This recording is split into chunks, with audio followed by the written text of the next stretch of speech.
We're here today with Mr. Eugene Baca Jr. from Total Entertainment Experts. I would like to know a little bit more about you and a little bit more about your company. Can we get started first with how you got started with your career as a DJ entertainer?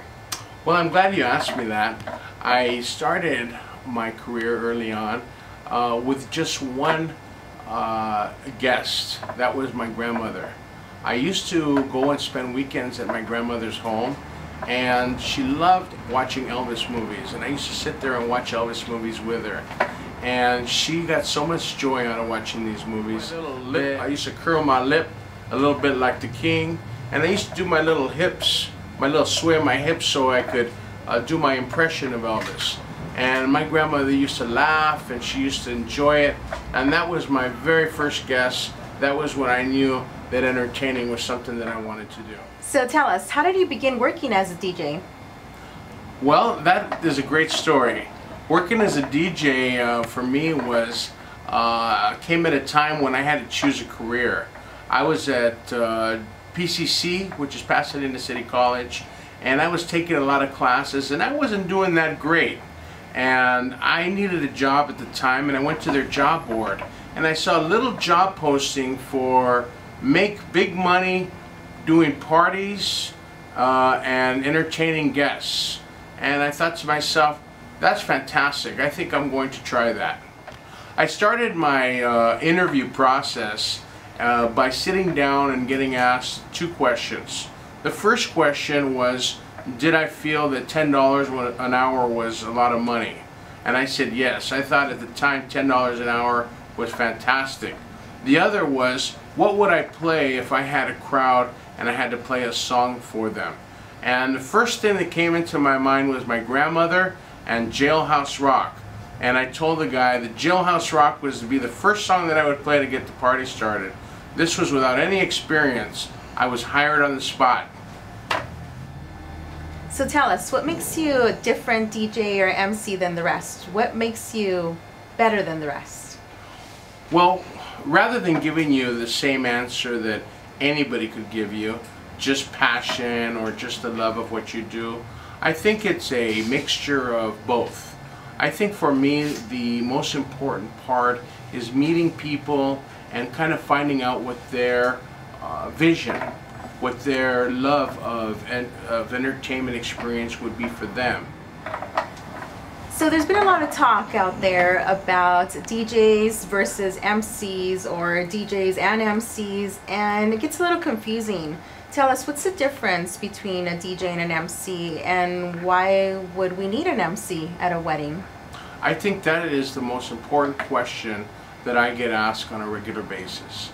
The first thing about being a DJ or an MC is it really requires two different skill sets.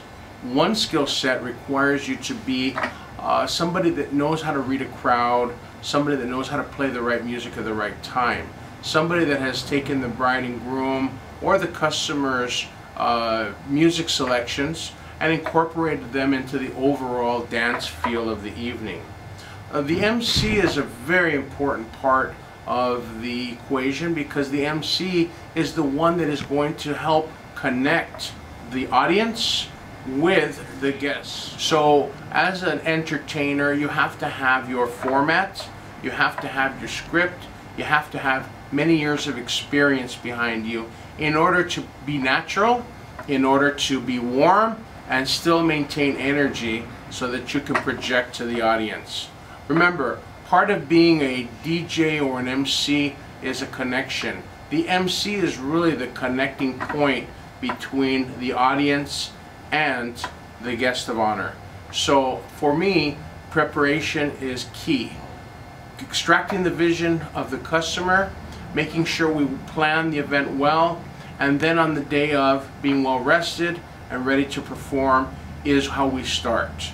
Throughout the evening as an MC, making sure that we ask for the guests to focus on all the activities, making sure that we cue all the people that are working in professional roles, such as the photographer, such as the servers, making sure that they have the champagne before I announce the toast, making sure that I tap the bride and groom and let them know that something is going to be announced, maybe before they have to go to the restroom.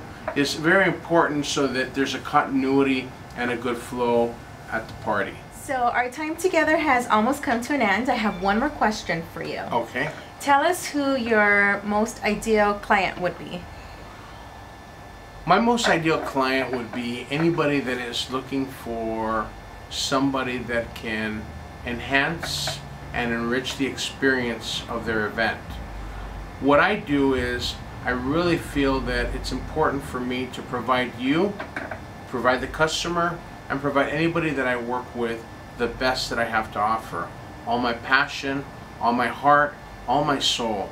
This is what I do. This is what I love. This is why I'm here.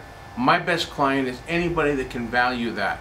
Anybody that can understand that even though the DJ is only about 10% or 5% of the event budget, but can provide you 80% of the joy and the entertainment, and the people will remember your wedding for a lifetime.